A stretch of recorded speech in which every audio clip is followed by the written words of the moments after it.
कांग्रेस विचार विभाग हरियाणा के वाइस चेयरमैन हरियाणा कांग्रेस घोषणा पत्र समिति के सदस्य नारनौंद से कांग्रेस पार्टी के संभावित विधायक की टिकट के प्रत्याशी प्रोफेसर डॉक्टर राजवीर सिंह मोर अधिवक्ता ने हरियाणा की बीजेपी सरकार पर जमकर निशाना साधा है। प्रोफेसर मोर ने कहा कि बीजेपी फील गुड फैक्टर का नारा देकर आई थी, जबकि फील गुड फैक्टर फेल हो गया है। बीजेपी ने दूसरी बार जेजेपी के साथ सहारा लेकर हरियाणा में गठबंधन की सरकार बनाई। प्रोफेसर मोर ने कहा कि लगातार भाजपा का ग्राफ नीचे गिरता जा रहा है। उन्होंने कहा हरियाणा प्रदेश में 2 लाख नौकरियां खाली पड़ी हैं। बीजेपी सरकार ने आखिरी दिनों में युवाओं को भ्रमित करने के लिए नौकरियों का विज्ञापन दिया है। प्रदेश के युवा आज भलीभांति समझते हैं कि कम समय में नौकरियां नहीं दी जा सकती हैं। सरकार ने युवाओं को बहकाने का काम किया है। बीजेपी सरकार की मंशा ठीक होती पहले तो 5 साल पहले नौकरियां दी जानी चाहिए थी। उन्होंने हिसार के मंत्री डॉक्टर कमल गुप्ता पर निशाना साधते हुए कहा कि चौहरे व पार्क में कुछ भी काम नहीं किया है, जबकि हिसार शहर में निकासी न होने के कारण लोगों को बहुत परेशानी हो रही है। मंत्री कहते थे कि हिसार को देश में अव्वल स्थान पर लाने का काम करेंगे, परंतु आज हिसार के शहर की हालत काफी खराब है। मनोहर लाल खट्टर, नायाब सिंह सैनी दोनों गुरु चेला है। न मनोहर लाल ने विकास कार्य करवाए और न ही नायाब सैनी काम करवा पाए। नायाब सैनी ने मात्र कागजी घोषणाएं की हैं। भाजपा के नेता आज केवल समय व्यतीत कर रहे हैं। मंत्री जेपी दलाल पर प्रोफेसर मोर ने कहा कि जेपी दलाल कहते हैं अगर कांग्रेस की सरकार बनती है तो 6 महीने में तोड़ देंगे। प्रोफेसर मोर ने जवाब देते हुए कहा कि ऐसे हालात होंगे जेपी दलाल खुद कांग्रेस पार्टी में शामिल हो जाएंगे। उन्होंने कहा कि लोगों ने कांग्रेस पार्टी के प्रत्याशी को वोट देने का मन बना लिया है। उन्होंने कहा कि नारनौंद क्षेत्र में काफी तरह की समस्याएं हैं। नारनौंद के लोग कांग्रेस के प्रत्याशी को जितवाने के काम करेंगे। उन्होंने कहा कि कांग्रेस आ रही है और बीजेपी जा रही है। बीजेपी 2014 में सरकार में आई थी और उससे पहले नारा दिया गया था फील गुड फैक्टर, और उस फील गुड फैक्टर में बीजेपी को हरियाणा में केवल 47 सीटें मिली थी, बहुमत से थोड़ा सा ज्यादा।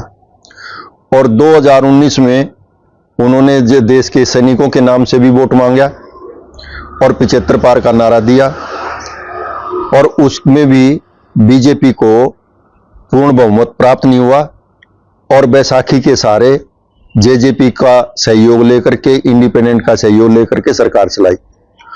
और उसके बाद जो दिन प्रतिदिन 5 साल में भारतीय जनता की साख गिरती चली गई, उसी का परिणाम ये हुआ कि भारतीय जनता पार्टी ने सोपड़ा साफ होने के डर से हरियाणा के मुख्यमंत्री को ही बदल दिया। और जो भारतीय जनता पार्टी कहती थी हमारी सरकार में पर्ची खर्ची कुछ है ही नहीं, हम जो है वैसे ही लोगों को रोजगार दे रहे हैं। पर्ची तो इन लोगों ने जब नौकरियां नहीं दी तो उसकी कोई बात ही नहीं आती, और थोड़ी बहुत नौकरियां दी उसमें खर्ची जो है कमिश्नरों के ऑफिस में पकड़ी गई। तो ये भारतीय जनता पार्टी का दोहरा चरित्र है।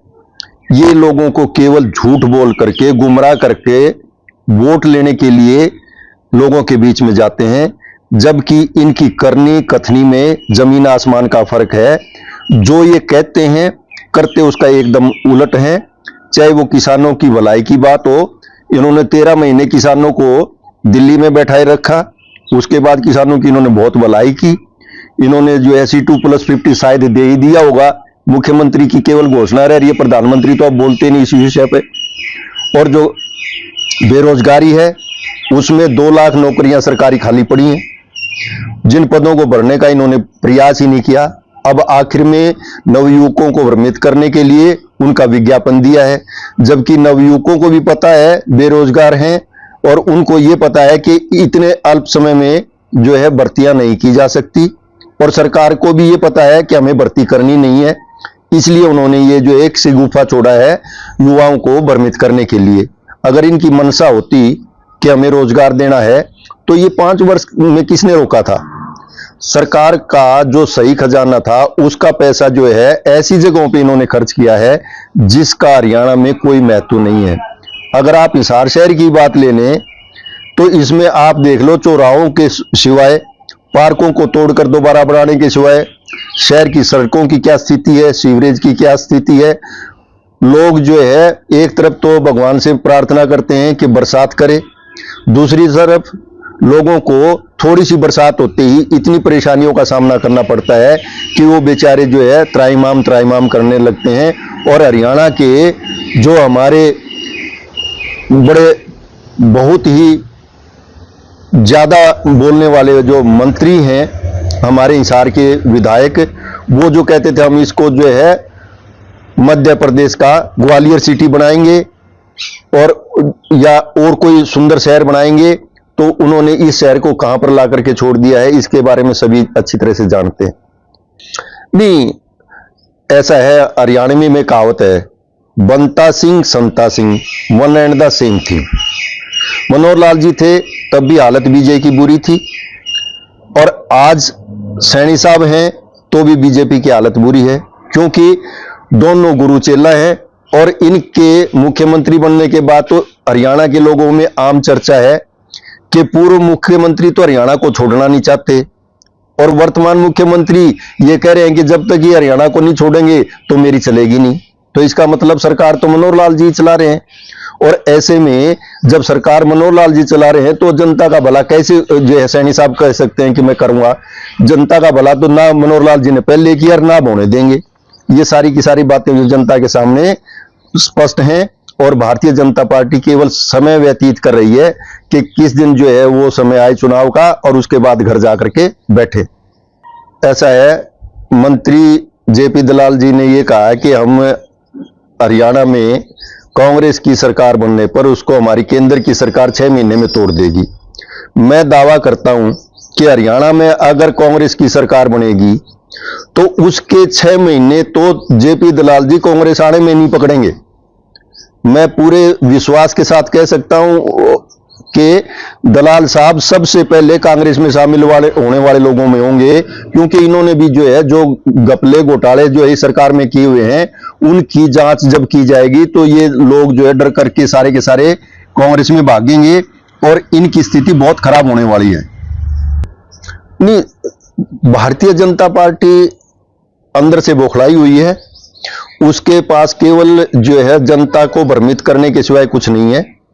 उनका यह है कि वे लोगों के मन में और दिमाग में जो चुनाव का जुनून है उसको किस तरह ठंडा किया जाए, और किस तरह से उनको जो है पथ भ्रमित किया जाए लोगों को।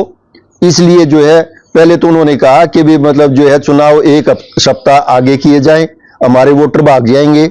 और बाद में जब लगा कि वे बहुत फजीहत हो रही है, तब उन्होंने कहा कि हमारी तरफ से चुनाव 1 सप्ताह पहले करवा लिए जाएं, जबकि उनको पता है कि 1 सप्ताह पहले परिपूर्ण करने का तो कोई प्रावधान है ही नहीं।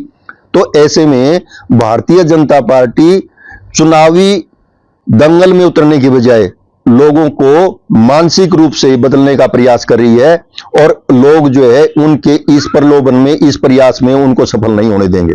नालंदा क्षेत्र के लोग जो है हल्के की जो दुर्दशा देख करके, चाहे वो बेरोजगारी की हो, चाहे किसानों के लिए पानी की हो, या और जो कानून व्यवस्था की स्थिति हो, और हमारी महिलाओं की समस्याएं हो, गांव में सड़कों की, जल की समस्या हो, इन समस्याओं को लेकर के नानुंद हल्के की जनता भारतीय जनता पार्टी और उसकी सहयोगी पार्टी से पूर्ण रूप से ऊब चुकी है, और उन्होंने फैसला कर रखा है कि हम अब की बार नानुंद हल्के से केवल और केवल कांग्रेस के प्रत्याशी को ही विजय श्री